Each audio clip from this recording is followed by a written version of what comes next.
A very warm welcome to all of you. एक बार फिर दोबारा से आप सभी लोगों का स्वागत है और अभिनंदन है। आज हम लोग क्या पढ़ने वाले हैं? आज हम लोग बैठने की व्यवस्था के सिद्धांत भाग 2 को देखने वाले हैं, ठीक है? तो सिटिंग अरेंजमेंट, जैसा कि मैंने आपको बताया भी था पहले, सिटिंग अरेंजमेंट क्या होता है? सिटिंग अरेंजमेंट बैठने की व्यवस्था को क्या बोला जाता है कि भाई पर्टिकुलर कुछ लोगों का नाम आपको दिए जाते हैं, उस नामों के आधार पे और उसके बाद कुछ कंडीशंस दिए जाते हैं, उन कंडीशंस के अकॉर्डिंग आपको उन लोगों को सिटिंग करनी होती है, बिठाना होता है, ठीक है? ये वाले क्वेश्चंस इसके अंदर रहते हैं और इसी पार्ट में आगे बढ़ते हुए आगे के क्वेश्चंस को हम लोग करने वाले हैं। चलिए, सो यहाँ पर अगर मैं बात करूं बैठने की व्यवस्था थी, तो बैठने की व्यवस्था के अंदर सबसे पहले हमने इसके इंट्रोडक्शन के बारे में बात करी थी, फिर प्रश्नों के प्रकार हमने देखे थे, वृत्त पर आधारित व्यवस्था, वर्ग और आयत पर आधारित व्यवस्था और पंक्ति पर आधारित व्यवस्था। ये तीनों ही व्यवस्थाओं को हम लोगों को देखना है। टाइप फर्स्ट के अंदर अभी हम लोग चल रहे हैं और टाइप फर्स्ट के अंदर केंद्र के ओर की क्वेश्चन हम लोग कर रहे हैं, इसके बाद बाहर की ओर करेंगे, फिर कुछ केंद्र और कुछ बाहर के ओर के क्वेश्चंस की भी हम लोग करने वाले हैं, ठीक है? डिस्क्लेमर, अस्वीकरण। हमारे स्लाइड डेक में उपयोग की गई छवियां केवल शैक्षिक उद्देश्यों के लिए हैं। हम इन छवियों के मूल रचनाकारों और मालिकों की बौद्धिक संपदा अधिकारों का सम्मान करते हैं। यदि आप इस डेक में उपयोग की गई किसी भी छवि के मालिक हैं और चिंता या समस्या है, तो कृपया करके हमें sathi@iitk.ac.in पर हमसे संपर्क करें। हम छवियां हटा देंगे। Thank you so much.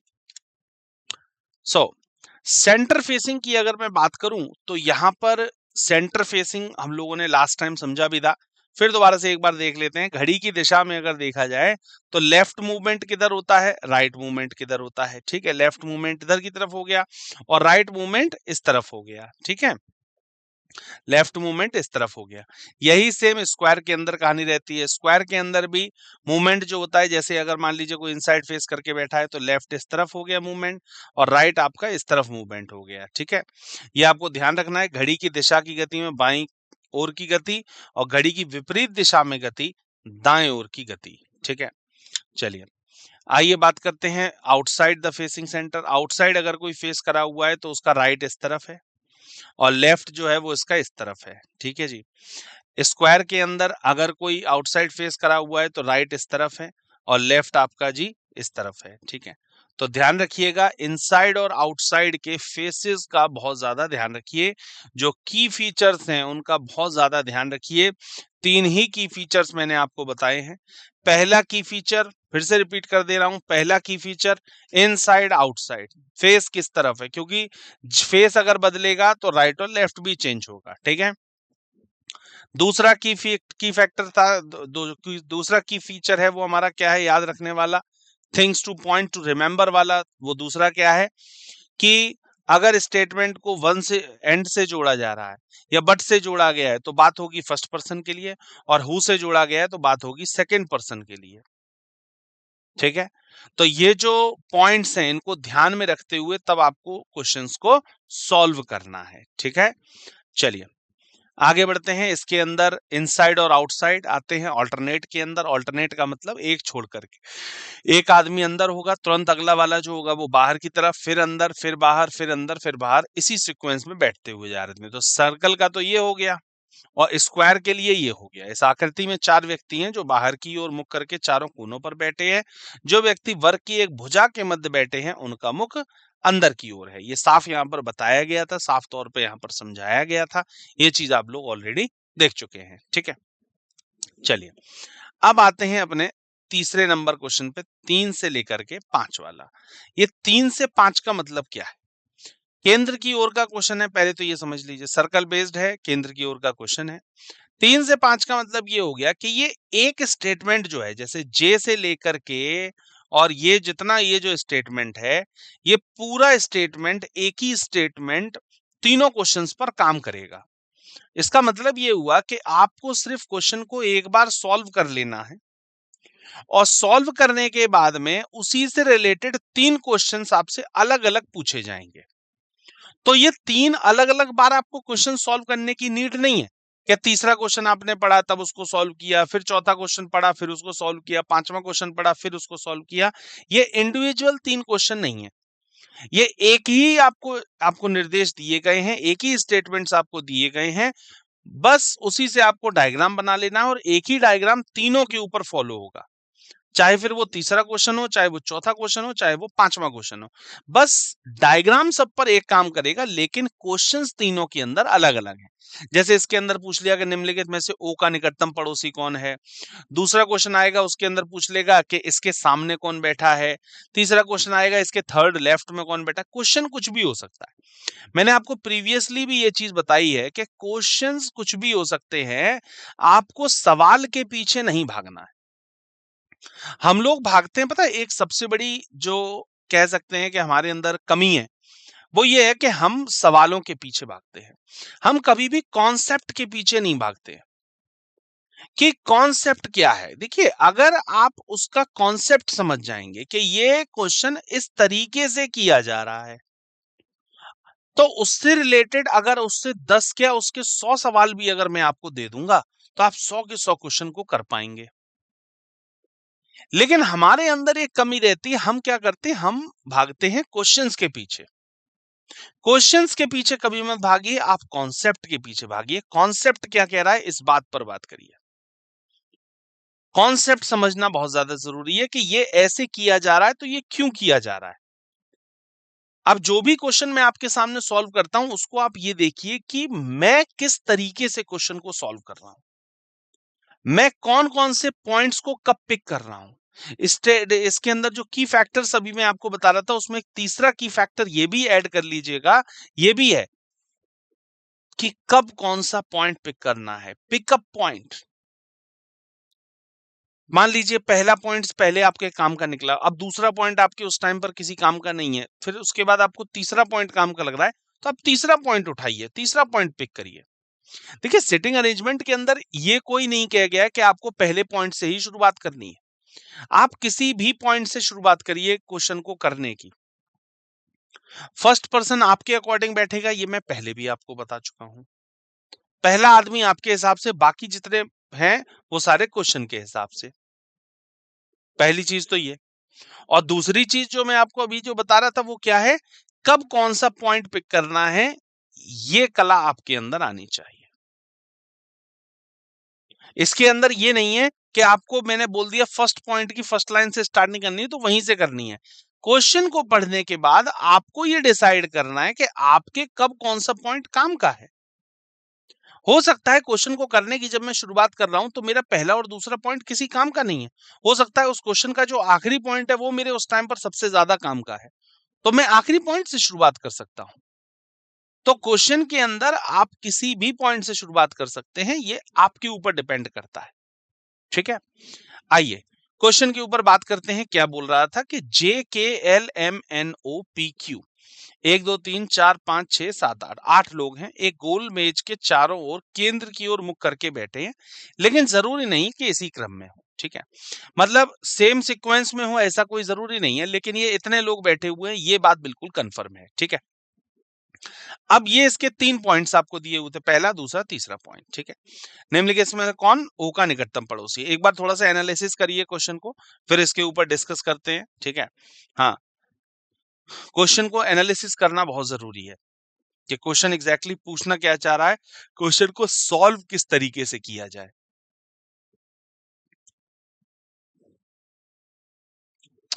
चलिए, आइए बात करते हैं। क्वेश्चन पूछा गया था, निम्नलिखित में कौन ओ का तत्काल पड़ोसी है। ठीक है, ये पॉइंट्स आपके सामने दिए हुए थे। देखिए, ये जो पॉइंट्स आपके सामने, ये जो 5 पॉइंट्स दिए हुए हैं, इसको हमने क्या किया, अलग अलग कर दिया। जैसे एन के दाएं ओर तीसरे स्थान पर बैठा है, एन और जे के बीच केवल एक व्यक्ति बैठा है, ये एक पॉइंट था, ये दूसरा पॉइंट था। पी एल के दाएं ओर दूसरे स्थान पर बैठता है, एल एन का निकटतम पड़ोसी नहीं है। ओ क्यू के बाएं ओर दूसरे स्थान पर बैठता है, क्यू एल का निकटतम पड़ोसी नहीं है। ठीक है, अब आते हैं यहां पर जरा। एन के दाएं से तीसरे स्थान पर बैठा है, एन और जे के बीच केवल एक व्यक्ति बैठा है। पी एल के दाएं से दूसरे स्थान पर बैठा है, एल एन का निकटतम पड़ोसी नहीं है। ओ क्यू के बाएं से दूसरे स्थान पर बैठा है, क्यू एल का निकटतम पड़ोसी नहीं है, इसलिए एम के लिए शेष स्थान। आइए सबसे पहले उठाते हैं हम फर्स्ट पॉइंट। फर्स्ट को फर्स्ट से रिलेट करेंगे हम लोग। जो पहला पॉइंट है वो फर्स्ट यहाँ पर डायग्राम में सॉल्व किया गया है। ठीक है, सेकंड पॉइंट है वो सेकंड डायग्राम में, थर्ड पॉइंट थर्ड डायग्राम में, फोर्थ पॉइंट फोर्थ डायग्राम में और फिफ्थ पॉइंट फिफ्थ डायग्राम में। इस तरीके से इसको सॉल्व किया गया है। सबसे पहले देखते हैं, बोला गया था n के दाएं से तीसरे स्थान पर बैठा है। n जो है के दाएं से तीसरे स्थान पर बैठा है। सब लोग इनसाइड फेसिंग है, तो सबसे पहले मैंने क्या किया, यहाँ पर बिठाया k को, और k के थर्ड राइट में मैंने किसको बिठा दिया, n को बिठा दिया। पहला पॉइंट हो गया ये, ठीक। अब आते हैं दूसरे पॉइंट पर। दूसरा पॉइंट क्या बोला गया था कि n और j के बीच एक व्यक्ति बैठा है, ठीक है जी। तो n और j के बीच एक व्यक्ति बैठा है, ये आपसे वो बोल रहा था, ठीक है। तो हमने क्या किया, दूसरे वाले के अंदर n और j के बीच में एक व्यक्ति को बिठा दिया, जो कि यहां पर बैठा। अब यहीं पर ही आप एक चीज समझिए कि n और j के बीच में एक व्यक्ति बैठेगा, तो जरूरी, देखिए, वो राइट में भी हो सकता है और लेफ्ट में भी हो सकता है, ठीक है। तो n और j के बीच में एक पर्सन, जो कि हमने यहां पर बिठा लिया, और ऐसे ही ये इस तरफ भी तो हो सकता है भाई। अगर राइट में हो सकता है तो लेफ्ट में हो सकता है, इन दोनों के बीच में बोला जा रहा है, तो बीच तो किधर भी हो सकता है। तो हमने क्या किया, यहाँ पर दो कंडीशन बनाई, एक तो बनाई सेकंड और फिर एक बनाई थर्ड की ए पार्ट। उसमें क्या किया कि एन और जे के बीच में एक आदमी हमने इधर कर दिया। एन अपनी जगह पर फिक्स है, एक में जे को इस तरफ बिठाया है और इस वाले डायग्राम के अंदर जे को हमने इस तरफ बिठाया। दोनों डायग्राम चलेंगे, दोनों डायग्राम में एक जाकर के अपने आप आगे जाके गलत हो जाएगा, एक अपने आप जाकर के सही हो जाएगा, ठीक है। आगे बढ़ते हैं। तीसरा पॉइंट क्या था कि P L के दाएं से दूसरे स्थान पर बैठा है। P जो है वो L के दाएं से दूसरे स्थान पर बैठा, और L जो है वो N का निकटतम पड़ोसी नहीं है। उसने साफ बोल दिया है कि L जो होगा वो N का निकटतम पड़ोसी नहीं होगा। अब जरा सबसे पहले तो इस वाले डायग्राम के अंदर बात कर लेते हैं कि दो चीजों का ध्यान रखना, P L के दाएं से दूसरे स्थान पर होना चाहिए, ये हो गया पहला पॉइंट। और दूसरा इसी के साथ याद रखना है कि L जो है वो N का निकटतम पड़ोसी नहीं होना चाहिए। तो यहां पर हमने किस किस को बिठा लिया था, आप देखिए, K को हम पहले ही बिठा चुके थे, N को हमने पहले ही बिठा लिया था, और इसके अंदर J के अंदर हमने यहां पर माना था, ठीक है। अब आते हैं ये L P Q ये किस तरीके से आए हैं। अभी हम लोग सेकंड डायग्राम की बात कर रहे हैं। तो P L के निकटतम दाएं दूसरा बैठा है, P जो है वो L के दाएं से दूसरे स्थान बैठा, और L जो है वो N का निकटतम पड़ोसी नहीं है। L जो होना चाहिए N का पड़ोसी नहीं होना चाहिए। तो इसका मतलब N के पड़ोस में ना तो यहाँ पर और N के ना ही यहाँ पर, मतलब ना तो N के राइट में ना N के लेफ्ट में, दोनों ही जगह पर L नहीं आ सकता है, ठीक है। तो L के लिए जगह कौन कौन सी बचती है, एक जगह ये, एक जगह ये, और एक जगह ये तीन जगह आपके सामने L के लिए बचती हैं। अब यहां पर आते हैं इस पॉइंट पर, क्या कि पी एल के दाएं से दूसरे स्थान पर बैठा है। अब पी एल के दाएं से दूसरे स्थान पर बैठा है, अब ये तीन ही जगह थी। अब अगर मान लीजिए एल को मैंने यहां बिठाया, तो इसके सेकंड राइट में यहां पर जे पहले से बैठा है। अगर मैं एल को यहां बिठाता हूं, इसके सेकंड राइट में पहले से के बैठा हुआ है, तो एल के लिए केवल एक ही जगह बचती है, जो कि फिक्स जगह है, जो कि ये वाली। अब एल के सेकंड राइट में कौन होना चाहिए, पी, तो एल के सेकंड राइट में यहां पर हो जाता है पी, ठीक है। इस डायग्राम को तो हमने यहां पर सॉल्व कर लिया, ठीक है जी। अब जरा थर्ड ए डायग्राम को हम लोग देखते हैं। इसमें क्या था, एन को हम पहले से ही पॉइंट कर चुके हैं, पहले ही बिठा चुके हैं। एल को हम पहले ही बिठा चुके थे, ठीक है। सॉरी, एल को नहीं बिठाया था, एल को नहीं बिठाया था, एल को नहीं बिठाया था। के को बिठा चुके थे पहले से, के और एन तो हमारे पहले ही बैठे हुए थे, ठीक है। और एन और जे के बीच में एक आदमी था, तो एन और जे के बीच में एक आदमी था, जो कि यहां पर था, ठीक है। अब आते हैं इस पॉइंट को, थर्ड पॉइंट को, इसके ऊपर हम लोग अप्लाई करते हैं कि एल एन का पड़ोसी नहीं होना चाहिए, तो एन के बराबर में यहां पर कैसे भी करके एल नहीं आएगा, ठीक है। अब और पी जो है वो एल के दाएं दूसरे स्थान पर बैठना चाहिए, पी जो है एल के दाएं दूसरे स्थान पर। अब देखिए, एक बात समझिए, इन दोनों पॉइंट्स पर आएगा नहीं, ये पॉइंट रिजर्व हो चुका है, ये पॉइंट भी रिजर्व हो चुका है, ठीक है। तो एल के लिए यही दो तीन जगह बचती हैं, या तो यहां आएगा, या फिर यहां आएगा, और या फिर यहां आएगा। अब P जो है वो L के दाएं दूसरे स्थान पर होना चाहिए, P जो होना चाहिए L के दाएं दूसरे स्थान पर। तो हमने क्या किया, L को यहां बिठाया, और L के दाएं दूसरे स्थान पर हमने यहां पर किसको बिठा दिया, P को बिठा दिया, ठीक है। अब हमारा तीसरा पॉइंट यहां पर हो जाता है सॉल्व। तीसरे पॉइंट पर आकर के आपको ये पता चला कि यहाँ पर अब हमारे पास दो डायग्राम्स चल रहे हैं, एक चल रहा है ये वाला डायग्राम, और एक चल रहा है हमारा ये वाला डायग्राम। एक चल रहा है सेकंड डायग्राम, और एक बन रहा है थर्ड ए डायग्राम, ठीक है, ये दो डायग्राम अब हमारे कंटिन्यू चलेंगे, एक डायग्राम अपने आप आगे जाकर के गलत हो जाएगा। ठीक है, आगे बढ़ते हैं नेक्स्ट पॉइंट पर। नेक्स्ट पॉइंट, फोर्थ पॉइंट क्या दिया था, अब इसी में ये बात क्लियर भी हो जाएगी। आइए देखते हैं कि ओ क्यू के बाएं से दूसरे स्थान पर बैठा है। ओ क्यू के बाएं से दूसरे स्थान पर बैठा है और क्यू एल का निकटतम पड़ोसी नहीं है। भाई पहली बात तो ये कि क्यू एल का पड़ोसी नहीं होना चाहिए। ठीक है, तो बिल्कुल इससे पहले वाला जैसा पॉइंट था, बिल्कुल सेम ये वाला पॉइंट है कि क्यू एल का पड़ोसी नहीं होना चाहिए। तो पहले तो जरा यहां पर हम लोग बात कर लेते हैं कि क्यू एल का पड़ोसी नहीं होना चाहिए। तो देखिए ये तीन जगह रिजर्व हो गई थी, ये भी रिजर्व, ये भी रिजर्व। यहां पर हमने क्यू को यहां बिठाया। ठीक है, क्यों? क्योंकि क्यू एल का पड़ोसी नहीं होना चाहिए, तो इन दोनों जगह पर क्यू आ नहीं सकता। क्यू के लिए केवल इस वाले डायग्राम में एक ही जगह ये वाली बचती है, और ओ जो होना चाहिए क्यू के बाएं दूसरे स्थान पर होना चाहिए। ओ जो होना चाहिए क्यू के बाएं दूसरे स्थान पर, तो ओ जो होना चाहिए क्यू के बाएं दूसरे स्थान पर यहां पर होना चाहिए।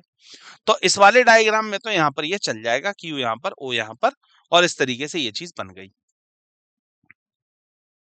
ओ यहां पर है। ठीक है, ये हो गया। अब जरा आते हैं इस वाले डायग्राम पर। तो इसमें जरा हम लोग देखते हैं, ये 3 4 5 जगह पहले से रिजर्व हो गई थी। क्यू एल का पड़ोसी नहीं होना चाहिए। क्यू एल का पड़ोसी नहीं होगा मतलब यहाँ पर क्यू कैसे भी नहीं आ सकता। क्यू के लिए दो ही जगह बचती हैं, या तो क्यू यहाँ पर आए या फिर क्यू यहाँ पर आए। और क्यू के ओ क्यू के बाएं से दूसरे स्थान पर होना चाहिए। ओ जो होना चाहिए क्यू के बाएं दूसरे, तो क्यू को हम यहाँ बिठाते हैं और क्यू के बाएं दूसरे स्थान पर हम किसको बिठा देते हैं? ओ को बिठा देते हैं। मतलब कि जो हमने सेकंड डायग्राम के अंदर किया था, वही सेम काम हमने थर्ड ए डायग्राम के अंदर भी कर दिया है। ठीक है, यहां पर भी पोजीशन क्लियर नहीं थी, यहां पर भी नहीं थी, हमने बिल्कुल यहां पर भी क्यू ए ओ की पोजीशन क्लियर कर दी, और सेकंड डायग्राम के अंदर भी क्यू और ओ की हमने पोजीशन क्लियर कर दी। ठीक है, सेकंड थर्ड डायग्राम हो गया। आगे बढ़ते हैं। अब बोला गया था क्यू एल का पड़ोसी नहीं है। ये दोनों डायग्राम अब तक ठीक है, इसलिए एम के लिए जो शेष स्थान बचता है वो हो जाता है एम के लिए। अब जैसे ये वाला हमारा पूरा डायग्राम बना, ठीक है, ये वाला पूरा डायग्राम बना, और इसके बाद में जब हमने थर्ड बी, अब हम डायग्राम को जरा हम लोग कॉन्सेंट्रेट करते हैं, ये थर्ड ए से ही थर्ड बी को बनाया गया है। कैसे? कि यहाँ पर एन था, फिक्स पोजीशन ये आ गई, पी यहाँ पर ये रहा, के यहाँ पर ये रहा, एल यहाँ पर ये रहा, जे यहाँ पर ये फिक्स हो गया था इसका पोजीशन। ठीक है, इन सभी के फिक्स पोजीशन थे। इसके बाद में यहां पर बोला था ओ क्यू के बाएं से दूसरे स्थान पर है। ओ जो था वो क्यू के बाएं दूसरे स्थान पर था। तो देखिए क्यू को हमने यहां बिठाया था, और क्यू के सेकंड लेफ्ट में हमने किसको बिठाया था? ओ को हमने इस जगह पर इसके अंदर बिठाया था। ठीक है, जो कि इस वाले डायग्राम से रिलेटेड है। देखिए ओ और क्यू के लिए ये जगह फिक्स थी, तो क्यू को यहां बिठा करके हमने सेकंड लेफ्ट में वो कर दिया। ठीक है, अब यहां पर जो समझने वाली बात है वो ये है कि एल एन का पड़ोसी नहीं होना चाहिए। ठीक है, तो एल जो होना चाहिए एन का पड़ोसी, सेकंड डायग्राम में नहीं हो रहा है। इस वाले डायग्राम के अंदर भी एल एन का पड़ोसी नहीं हो रहा है। क्यू एल का पड़ोसी नहीं होना चाहिए। क्यू जो होना चाहिए एल का पड़ोसी नहीं होना चाहिए। तो देखिए क्यू यहाँ पर एल का पड़ोसी नहीं बन रहा है, यहाँ पर देखा जाए तो भी क्यू एल का पड़ोसी नहीं है, और यहाँ पर देखा जाए तो भी क्यू और एल का पड़ोसी एक दूसरे से नहीं है। ठीक है, अब इसी से ही रिलेटेड नेक्स्ट डायग्राम हमारा अपना बनके तैयार हुआ है। वो क्या हो गया कि इसलिए एम के लिए हमारा शेष स्थान बनके तैयार होता है। ठीक है, तो हमारा ओ हो गया, पी हो गया, के हो गया, एल हो गया, एम हो गया, जे हो गया, और शेष स्थान हमारा एम के लिए। एम के लिए कोई जगह नहीं बची थी, तो एम को हमने इस जगह पर यहां पर आकर के पॉइंट किया है। ठीक है, तो फाइनल डायग्राम आपका ये बन करके आखिरी में जाकर के तैयार हुआ है। ठीक है, एक बार क्वेश्चन पे बात कर लेते हैं कि एन के दाएं ओर तीसरे स्थान पर बैठा है। एन के दाएं ओर तीसरे स्थान पर बैठा है, फर्स्ट सेकंड थर्ड। ठीक है, फिर उसके बाद एन और जी के बीच केवल एक व्यक्ति बैठे हैं। एन और जी के बीच में केवल एक व्यक्ति बैठे हैं, ये रहा। एन और जे के बीच केवल एक व्यक्ति होना चाहिए, बिल्कुल ठीक है। इसके बाद पी एल के दाएं ओर दूसरे स्थान पर बैठा है। पी एल के, पी जो था वो एल के दाएं दूसरे स्थान पर बैठा था, बिल्कुल ठीक है। एल एन का निकटतम पड़ोसी नहीं है। एल जो है वो एन का निकटतम पड़ोसी नहीं होना चाहिए, बिल्कुल ठीक बात है। इसके बाद में नेक्स्ट इसमें बोला गया था ओ क्यू के बाएं से दूसरे स्थान पर बैठता है, ओ क्यू जो है क्यू के बाएं दूसरे स्थान पर बैठता है, बिल्कुल ठीक है।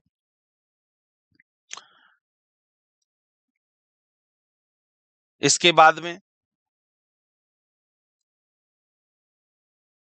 अब देखिए यहां पर एक बात समझने वाली ये होगी कि अब आप यहां पर ये क्वेश्चन पूछ रहे होंगे कि सर इन दोनों के आधार पे आपने इस डायग्राम को बना दिया, तो ये वाला डायग्राम सर सेकंड वाले का क्या हुआ, या ये सर गलत क्यों हो गया? तो इसके लिए यहाँ पर देखिए एक पॉइंट था जिसकी वजह से ये गलत हुआ कि ओ क्यू के बाएं से दूसरे स्थान पर होना चाहिए। तो क्यू के बाएं दूसरे स्थान पर कौन होना चाहिए? ओ होना चाहिए। ये यहाँ पर बैठा, क्यू के बाएं दूसरे स्थान पर ओ बैठा, और क्यू एल का पड़ोसी नहीं होना चाहिए। अब यहाँ पर ये इसका पड़ोसी बन रहा था और ये पड़ोसी बनाने के लिए मना किया जा रहा था।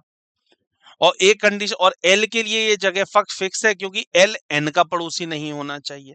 तो इसलिए हमारा ये सेकंड वाला जो डायग्राम था वो यहाँ पर आकर के क्या हो गया था, गलत हो गया, और फाइनल डायग्राम जाकर के थर्ड का ए, थर्ड का बी, और उसी के आधार पे हमने फोर्थ डायग्राम को भी तैयार किया। ठीक है, तो इसीलिए फोर्थ वाला डायग्राम जो है वो इसके अंदर बिल्कुल ठीक है, बिल्कुल इसके अंदर परफेक्ट है। ठीक है, आइए इसके क्वेश्चन के ऊपर हम लोग डिस्कस कर लेते हैं। क्वेश्चन क्या पूछा गया? सबसे पहला क्वेश्चन इसके अंदर हमसे पूछा गया, निम्नलिखित में से कौन ओ का तत्काल पड़ोसी है? तो जी ओ का तत्काल पड़ोसी एन और पी हैं। कौन है? एन और पी हैं। तो एन और पी ओ के तत्काल पड़ोसी हैं, साफ लिखा गया है। एन और पी जो हैं, एन और पी जो हैं ये ओ के तत्काल पड़ोसियों में आएंगे। तत्काल पड़ोसियों का मतलब दोनों ही, जैसे इसका पड़ोसी ये भी है और इसका पड़ोसी ये भी है, तो दोनों ही ये इसके पड़ोसी हैं, दोनों ही इसके पड़ोसियों की संख्या में आते हैं। ठीक है, तो ये दोनों ही इसके पड़ोसी बन जाते हैं, ये चीज हो गई। ठीक है, पहली चीज ये। अब यहीं पर ही दूसरा क्वेश्चन इसी पर ही क्या पूछा गया, क्या उपरोक्त बैठने की व्यवस्था के अनुसार प्रश्न चिन्ह की जगह पर क्या आएगा? एक बार आप ट्राई करें जरा क्वेश्चन को, सेम क्वेश्चन है, वही सेम डायग्राम है, उसी पर ही दूसरा क्वेश्चन पूछा गया है कि उपरोक्त बैठने की व्यवस्था के अनुसार प्रश्न चिन्ह की जगह पर क्या आना चाहिए? ओ जे के एन। ठीक है, तो देखिए ओ जे के और एन। ठीक है, ओ जे के एन, और अगला इसके अंदर पूछा गया दिए गए व्यक्तियों के बीच में दो व्यक्ति हैं, इसलिए आवश्यक उत्तर क्या होना चाहिए? एम होना चाहिए। अगर आप देखेंगे इसके अंदर ओ जे के एन के अंदर, ओ जे के एन के जैसे आप ओ पर गए, ओ से आप किस पर आए? ओ के बाद आए आप जे पर आए। ठीक है, तो दो व्यक्ति थे। फिर आप के पर गए तो यहां पर भी दो व्यक्ति थे इन दोनों के बीच में। फिर उसके बाद आप एन पर गए तो यहां पर भी आपको दो व्यक्ति मिले और पी। अब एन के बाद नेक्स्ट आपको एम लेना पड़ेगा, एम फॉर मंकी, तभी तो एन और एम के बीच में कितने लोग आएंगे? दो लोग आएंगे। एक तरीके की सीरीज बन के तैयार हो रही है। तो एम जो होना चाहिए वो इसके लिए सही जवाब होना चाहिए, और एम जो दिया है वो आपको फिफ्थ ऑप्शन के ऊपर दिया हुआ है। तो फिफ्थ ऑप्शन जो है वो इसके लिए बिल्कुल करेक्ट है, परफेक्ट आंसर है, राइट आंसर है। ठीक है, ये हो गया, ये बन गया इसके अंदर। चलिए अगले क्वेश्चन की तरफ बढ़ते हैं। नेक्स्ट क्वेश्चन क्या पूछा गया था? 3 से लेकर के 5 तक एक ही पर क्वेश्चन है। उपरोक्त व्यवस्था में के सापेक्ष एल की स्थिति क्या है? उपरोक्त व्यवस्था में के सापेक्ष में एल की स्थिति क्या है? के सापेक्ष में एल की स्थिति, के सापेक्ष में एल की स्थिति। तो ये क्या है? इमीडिएट टू द लेफ्ट है। क्या है कि उपरोक्त व्यवस्था में के जो है वो तत्काल बाएं है, किसके? एल के। बिल्कुल सही बात। के तत्काल बाएं में कौन बैठा हुआ है? के तत्काल बाएं में कौन बैठा हुआ है? एल बैठा हुआ है। तो के इमीडिएट लेफ्ट में एल आएगा, तात्कालिक बाएं ओर। बिल्कुल सही बात है। ठीक है, क्या है? तात्कालिक बाएं ओर, सेकंड ऑप्शन बिल्कुल सही जवाब। ये इसके इमीडिएट लेफ्ट में है, एकदम इमीडिएट लेफ्ट में ये बैठा हुआ है, ये इससे इमीडिएट लेफ्ट में। ठीक है, तो इसके लिए जो ये वाला ऑप्शन बैठेगा, जो आपका सेकंड ऑप्शन है, वो इसके अंदर सही बैठेगा। तो आपने देखा 3 नंबर से लेकर के 5 नंबर तक के जो क्वेश्चन हैं वो एक ही सवाल के ऊपर 3 क्वेश्चन आपसे बैक टू बैक पूछे गए हैं। ठीक है, चलिए आगे बढ़ते हैं आगे के क्वेश्चंस की तरफ। तो इसलिए हाँ, तो यहाँ पर एक बात ये समझने वाली है कि काफी बार ऐसा होता है कि एक ही सवाल के ऊपर 5 क्वेश्चन पूछ रहा है, या एक ही पर 4 क्वेश्चन पूछ रहा है, या एक ही पर 3 क्वेश्चन पूछ रहा है। वो इसके अंदर आप लोगों को ध्यान रखना है या कितने क्वेश्चन उसके ऊपर पूछ रहे हैं। तो एक डायग्राम अगर आप बना लेते हैं, उस एक डायग्राम के आधार पे ही सारे के सारे क्वेश्चन आपके सॉल्व हो जाते हैं। लेकिन शर्त यही है, कंडीशन यही है कि आपका वो डायग्राम सही होना चाहिए। और डायग्राम सही कब होगा? जब वो सारी की सारी कंडीशंस जितनी भी क्वेश्चन के अंदर दी हैं, वो सारी कंडीशन उस पर्टिकुलर डायग्राम के ऊपर फॉलो होनी चाहिए। अगर सारी कंडीशन फॉलो हो रही हैं, इसका मतलब डायग्राम आपका एकदम सही बना हुआ है। ठीक है, चलिए आगे बढ़ते हैं अगले क्वेश्चन की तरफ। अब आता है सिक्स्थ क्वेश्चन। अब सिक्स्थ क्वेश्चन जो आया है आपके सामने, ये है आउटसाइड का क्वेश्चन। देखिए, बाहर की ओर, ठीक है, सर्कल अरेंजमेंट ही चल रहा है, आउटसाइड मतलब बाहर की तरफ है। और इस पर्टिकुलर क्वेश्चन पर सिर्फ एक ही सवाल पूछा गया है। जिस पे सिंगल लिखा होगा वो सिंगल, जो जिस पे ज्यादा पूछे जाएंगे वो यहां पर लिख करके आएगा आपके सामने। ठीक है, आइए क्वेश्चन पर बात करते हैं। दिए गए प्रश्नों को उत्तर देने के लिए निम्नलिखित जानकारी को पढ़ें। PQRSTU 6 लोग हैं, पता चल रहा है आपको साफ साफ। केंद्र की विपरीत दिशा के सम्मुख एक वृत्त में बैठे हैं, मतलब कि सेंटर की तरफ ना देखते हुए ये आउटसाइड द सेंटर देख रहे हैं। ठीक है, PS का दाएं से दूसरे स्थान पर है, जो U के बाएं से तीसरे स्थान पर है। ठीक है, ये हो गया पहला पॉइंट। और पहले पॉइंट के अंदर ध्यान देने वाली बात क्या है? जैसे ही पॉइंट पढ़ा तुरंत आपको ध्यान देना है, स्टेटमेंट को किसने जोड़ा है? जो ने। और जो से जब जोड़ते हैं तो वो किसके लिए यूज होता है? बाद वाले पर्सन के लिए। और बाद में नाम किसका आया है? एस का। अगला स्टेटमेंट बोला गया था RT के दाएं से तीसरा है और U का निकटतम पड़ोसी नहीं है। तो बाद वाला जो स्टेटमेंट जोड़ा गया वो जोड़ा गया है और से। तो और से जब जोड़ा गया तो वो बात होगी किसके लिए? फर्स्ट पर्सन के लिए। बताया गया था कि और से जब स्टेटमेंट जुड़ता है तो वो फर्स्ट पर्सन के लिए, जब जो से जुड़ता है तो बाद वाले पर्सन के लिए। ठीक है, क्वेश्चन को एक बार पढ़िए, थोड़ा सा एनालिसिस करिए और उसके बाद फिर इसके सॉल्यूशन पर हम लोग बात करते हैं। सवाल पूछा गया यू के दाएं से दूसरे स्थान पर कौन बैठा हुआ है। ठीक है, चलिए आइए इसके सॉल्यूशन पर हम लोग बात करते हैं। सबसे पहला पॉइंट क्या था? समाधान पे आते हैं कि PS के दाएं से दूसरा है जो U के तीसरा है।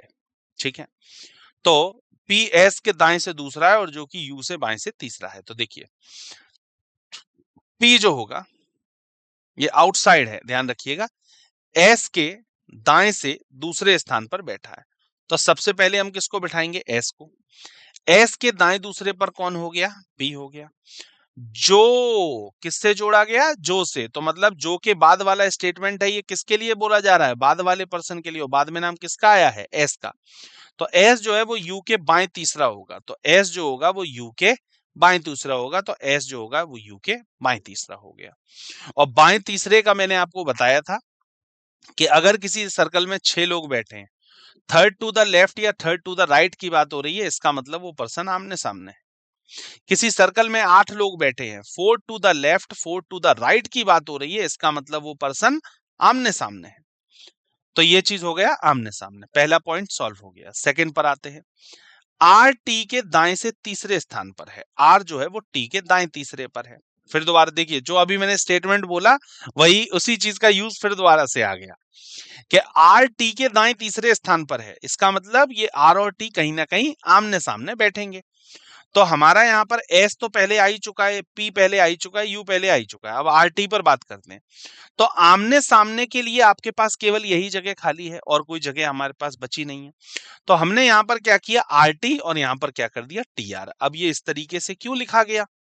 ये इस तरीके से इसलिए लिखा गया क्योंकि अभी क्लियर नहीं है कि आर कहाँ बैठेगा और टी कहाँ बैठेगा। आर ऊपर भी बैठ सकता है, आर नीचे भी बैठ सकता है, टी ऊपर भी बैठ सकता है, टी नीचे भी बैठ सकता है। तो जब अभी हमें क्लियर नहीं है ये बात, तो हमने इसको स्लैश डाल करके लिख दिया है। ठीक है, अब आते हैं, बढ़ते हैं आगे की तरफ। सेकंड नेक्स्ट पॉइंट क्या? टी यू का निकटतम पड़ोसी नहीं है। ये बोल दिया गया था टी जो होना चाहिए यू का निकटतम पड़ोसी नहीं होना चाहिए। अब एक बात समझिए, क्या टी यू का निकटतम पड़ोसी नहीं होना चाहिए, या देखिए यहां पर बोला भी गया था, उस चीज को समझ लेते हैं। आर टी के दाएं से तीसरा है और यू का निकटतम पड़ोसी नहीं है, मतलब ये और से जोड़ा गया है। तो और किसके लिए लगेगा? फर्स्ट पर्सन के लिए। और फर्स्ट पे नाम किसका दिया गया है? आर का। मतलब आर जो होना चाहिए वो यू का निकटतम पड़ोसी नहीं होना चाहिए। तो आर जो होना चाहिए यू का पड़ोसी नहीं होना चाहिए। इसका मतलब एस पहले से था ही हमारा, पी पहले से था ही और यू पहले से बैठा ही हुआ था। मैटर था आर और टी का। तो यहाँ पर बोल ही दिया गया था कि यू का निकटतम पड़ोसी कौन नहीं होना चाहिए, आर नहीं होना चाहिए। तो इसलिए हम क्या करेंगे, यू का निकटतम पड़ोसी आर न बना करके किसको बनाएंगे, टी को बनाएंगे।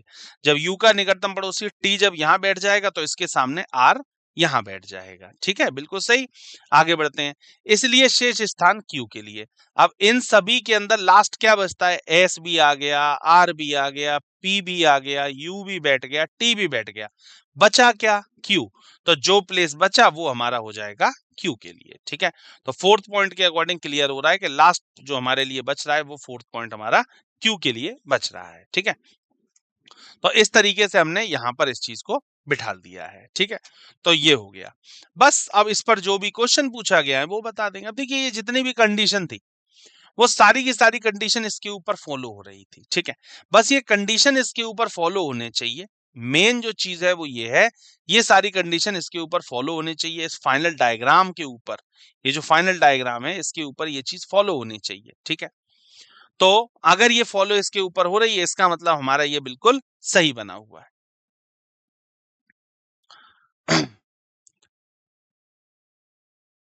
चलिए, ये आर है। ठीक है, आर यू का निकटतम पड़ोसी नहीं है।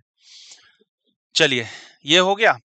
बस अब इसमें क्वेश्चन देख लेते हैं क्या पूछा गया। यू के दाएं से दूसरे स्थान पर कौन बैठा है, यू के दाएं से दूसरे स्थान पर कौन बैठा है। तो बताइए जरा, दाएं के दूसरे स्थान पर कौन बैठा हुआ है, क्यू बैठा हुआ है। इसलिए क्यू यू के दाएं दूसरे स्थान पर है। ठीक है, तो क्यू हो जाएगा इसके लिए बिल्कुल सही जवाब। और क्यू जो दिया हुआ है वो सेकंड ऑप्शन के ऊपर दिया हुआ है। सेकंड ऑप्शन इसके लिए बिल्कुल सही हो जाएगा। परफेक्ट आंसर है, राइट आंसर है सेकंड ऑप्शन। ठीक है, बात क्लियर हो गई, इसमें किसी भी तरीके का कोई डाउट। ठीक है, चलिए, ठीक है, फिर आज के लिए हम लोग इतना रखते हैं। ठीक है, आज के लिए चलिए इसमें हम लोग समरी की बात कर लेते हैं। समरी में हम लोगों ने आज क्या पढ़ा, एक तो हमने इनसाइड के क्वेश्चन को पढ़ा है। ठीक है, और इसके बाद बाहर का भी, बाहर जो मुखी होते हैं उसके लिए भी हमने एक क्वेश्चन किया है। आगे हम लोग इसके अंदर कुछ बाहर के क्वेश्चन भी करेंगे, फिर टाइप 2 करेंगे, फिर टाइप 3 करेंगे। ये सारी चीजें आगे चल के हम लोग पढ़ने वाले हैं। ठीक है, चलिए, ठीक है, फिर मुलाकात होती है आगे के सेशंस में। तब तक के लिए थैंक यू सो मच।